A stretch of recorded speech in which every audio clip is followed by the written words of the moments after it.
सभी को नमस्ते। मैं आप सभी का अपने YouTube channel low with twins में एक बार फिर से स्वागत करता हूं।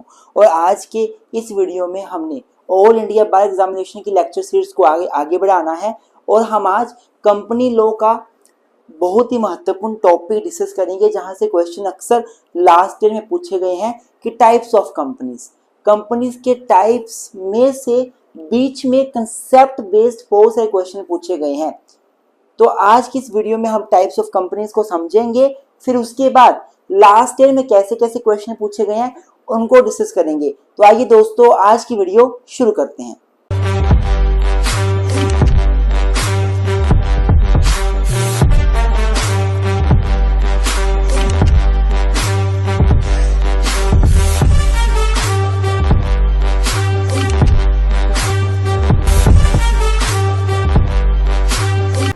तो स्टूडेंट्स, अगर मैं टाइप्स ऑफ कंपनीज की बात करूं तो कंपनीज एक्ट में कुछ एक बेसिस के आधार पे कंपनीज को डिवाइड किया हुआ है। सबसे पहले on the basis of incorporation के आधार पर कंपनीज दो प्रकार की होती हैं, एक तो स्टैट्यूटरी कंपनी और एक है रजिस्टर्ड कंपनी। देखो, स्टैट्यूटरी कंपनी नाम ही बता रहा है स्टैट्यूट मतलब लॉ। देखो, कभी कभी क्या होता है, कुछ कंपनीज स्टैट्यूट के बनने के बाद उस स्टैट्यूट के अंतर्गत बनाई जाती हैं, जैसे कि हमारी स्टेट बैंक ऑफ इंडिया, हमारी लाइफ इंश्योरेंस कॉर्पोरेशन, हमारी रिजर्व बैंक ऑफ इंडिया। ये जितनी भी कंपनीज बनी है ना, ये पहले एक एक्ट बना है, पहले स्टैट्यूट बना है, उस स्टैट्यूट के अंतर्गत कंपनीज बनाई गई हैं। जैसे कि लाइफ इंश्योरेंस कॉर्पोरेशन एक एक्ट बना, उस एक्ट के अंदर LIC कंपनी स्टैब्लिश करी गई। तो जो कंपनीज स्टैट्यूट के बनने के बाद बनाई जाती हैं स्टैट्यूटरी कंपनीज कहलाती हैं। अर्थात एक स्टैट्यूट बनाया, एक कानून बनाया, उस कानून में कंपनी होने का प्रावधान किया, तब वो कंपनी बनी। स्टैट्यूटरी कंपनी उस स्टैट्यूट के प्रोविजंस को तो फॉलो करती है, जर्नल कंपनी एक्ट को भी फॉलो करती है साथ में। दूसरी कंपनी होती है हमारी registered company section 2 sub section 20 companies act में डिफाइन है। रजिस्टर्ड कंपनीज मतलब वो company which is registered under companies act. जो कंपनीज एक्ट 1956 या 2013 में रजिस्टर्ड है, वो कंपनीज आपकी रजिस्टर्ड कंपनीज है। तो इन कॉर्पोरेशन के आधार पे कंपनी स्टैट्यूटरी भी होती है या रजिस्टर्ड भी होती है। दूसरा, on the basis of liability के आधार पे कंपनीज विद लिमिटेड लाइबिलिटीज भी होती हैं और कंपनीज विद अनलिमिटेड लाइबिलिटीज भी होती हैं। पहले लिमिटेड लाइबिलिटी देख लेते हैं। लिमिटेड लाइबिलिटी कंपनीज जो हैं वो लिमिटेड बाय शेयर भी होती हैं, वो लिमिटेड बाय गारंटी भी होती हैं। मतलब companies companies with limited liability को आप companies by limited by share and companies limited by guarantee दो पार्ट्स में डिवाइड कर सकते हैं। पहला कंपनीज लिमिटेड बाय शेयर और दूसरा companies limited by guarantee. Limited by share को section 2 sub section 22 companies act में डिफाइन किया गया है। इसका मतलब क्या होता है कि कंपनीज के मेंबर की लाइबिलिटी लिमिटेड है to unpaid value of share. क्या मतलब है इसका? मान लो, ध्यान से समझने की कोशिश करनी है मेरी। देखो, मैं यहां लिखता हूं साइड में। मान लीजिए किसी पर्सन ने कंपनी से शेयर लिए हैं 50 शेयर्स किसी पर्सन ने कंपनी से लिए हैं। एक शेयर की वैल्यू है 100 रुपये, तो 50 शेयर की वैल्यू होगी 5000 रुपये। मान लीजिए किसी पर्सन ने 50 शेयर लिए हैं और 25 शेयर के पैसे पे कर दिए, 25 के पैसे पे नहीं किए, अर्थात 2500 रुपया पे कर दिया, 2500 रुपया भी पे नहीं किया। तो पर्सन मेंबर्स की लाइबिलिटी लिमिटेड बाय शेयर है। इसका मतलब होगा कि मेंबर्स को केवल जो अनपेड वैल्यू ऑफ शेयर है, जो 2500 रुपया पे नहीं किया है ना, बस वही पैसा पे करना है। इससे ऊपर एक भी पैसा पे नहीं करना है। इसको बोलते हैं companies liability limited by share. Now limited by guarantee मतलब गारंटी देना। अगर कंपनीज में मेंबर्स की लाइबिलिटी लिमिटेड बाय गारंटी है, तो इसका मतलब जितनी मेंबर ने गारंटी दी है उतनी तक ही उनकी लिमिट है लाइबिलिटी की, उससे ज्यादा नहीं।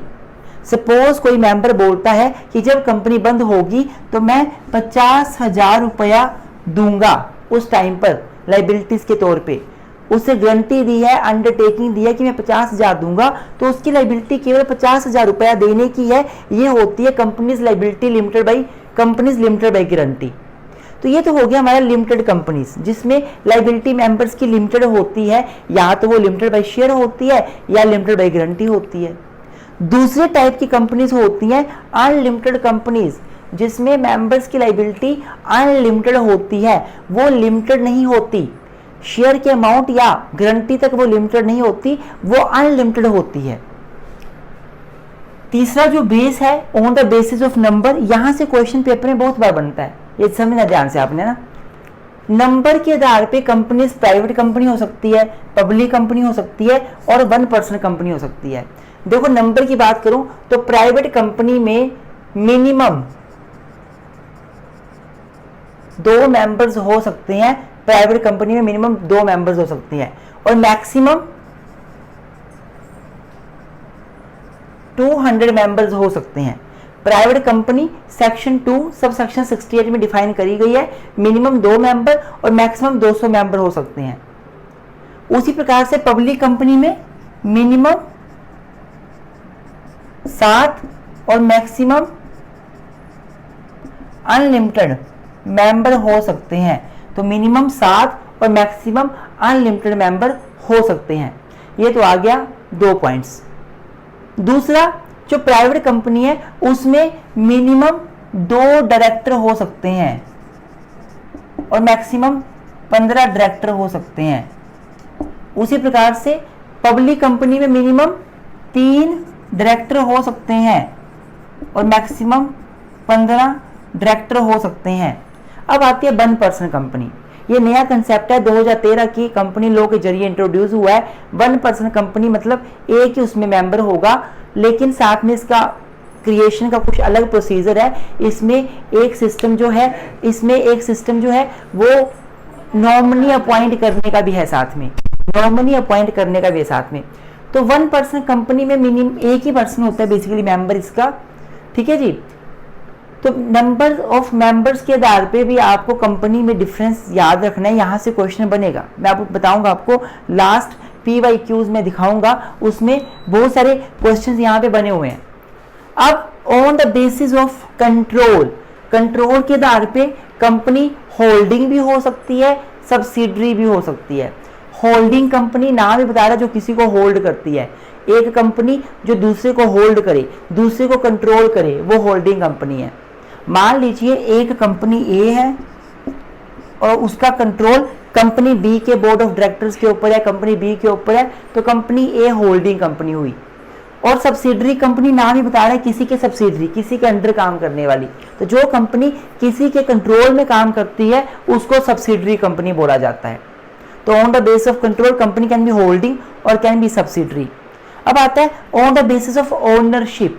ओनरशिप के आधार पे कंपनी या तो गवर्नमेंट कंपनी होती है या नॉन गवर्नमेंट कंपनी होती है।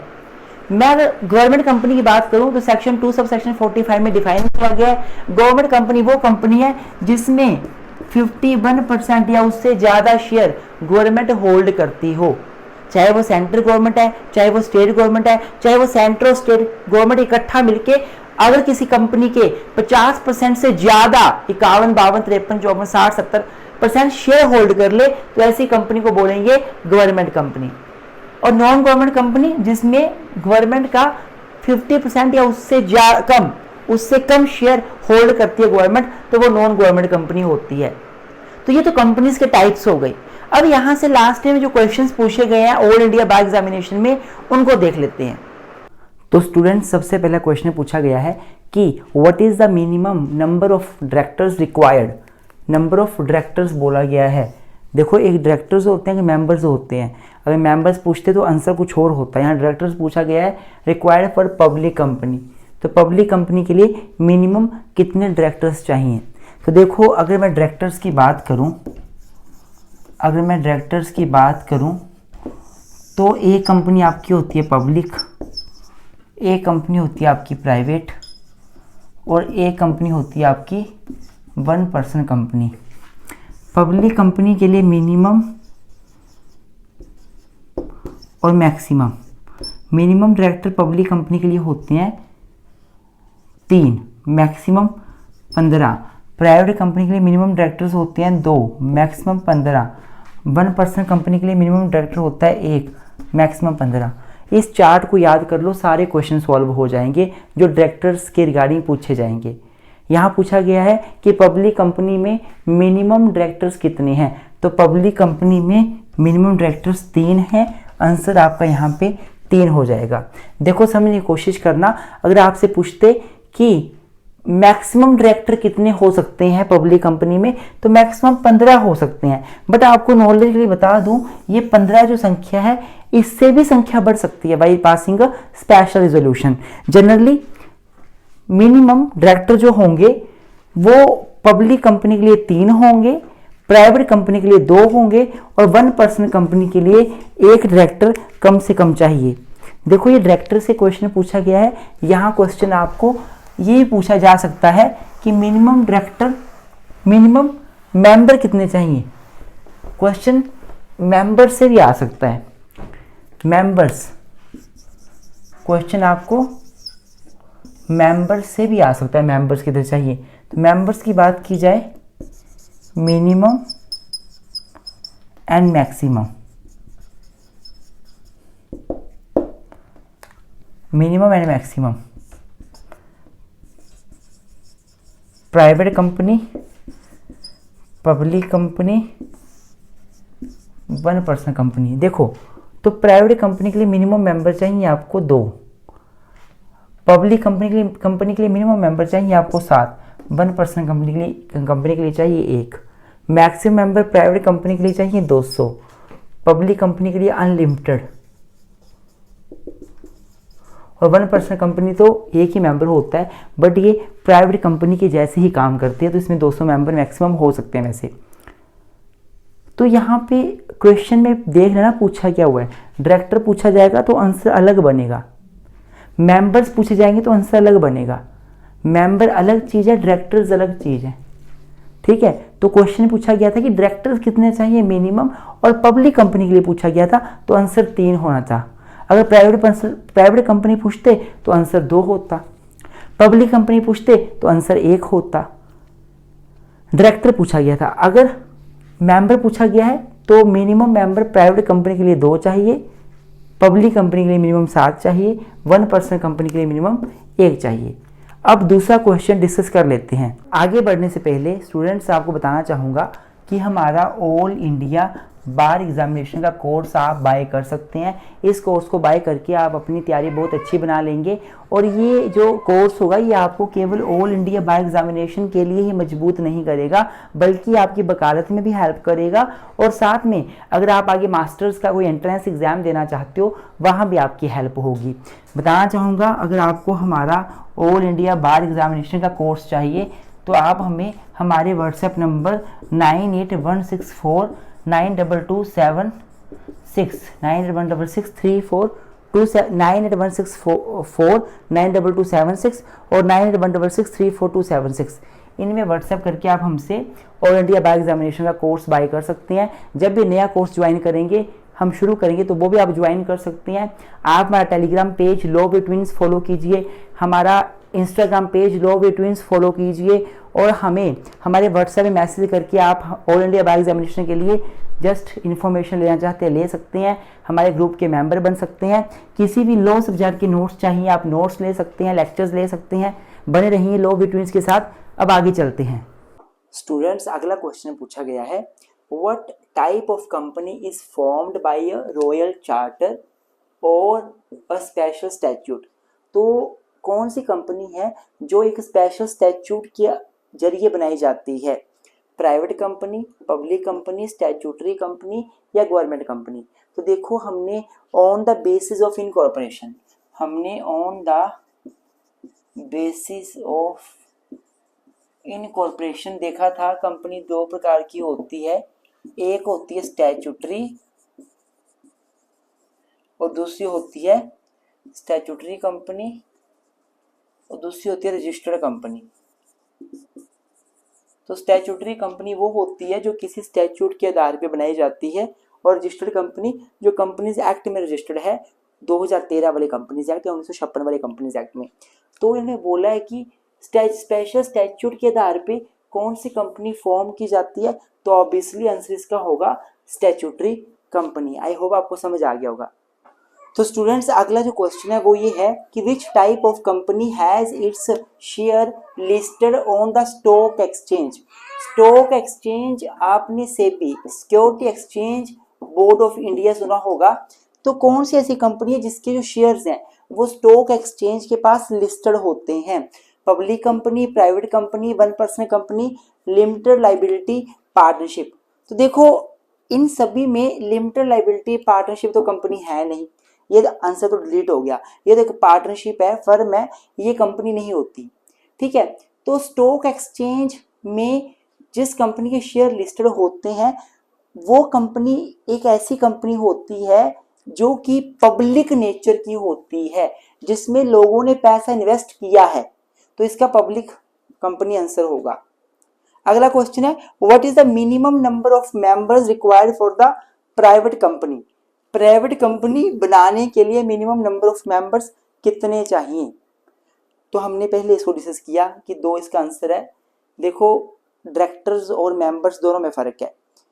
पब्लिक कंपनी के लिए मिनिमम मेंबर चाहिए 7, मैक्सिमम अनलिमिटेड। प्राइवेट के लिए मिनिमम मेंबर चाहिए 2, मैक्सिमम 200, और 1 पर्सन के कंपनी के लिए 1 मेंबर चाहिए। आई होप आपको ये समझ आ रहा होगा।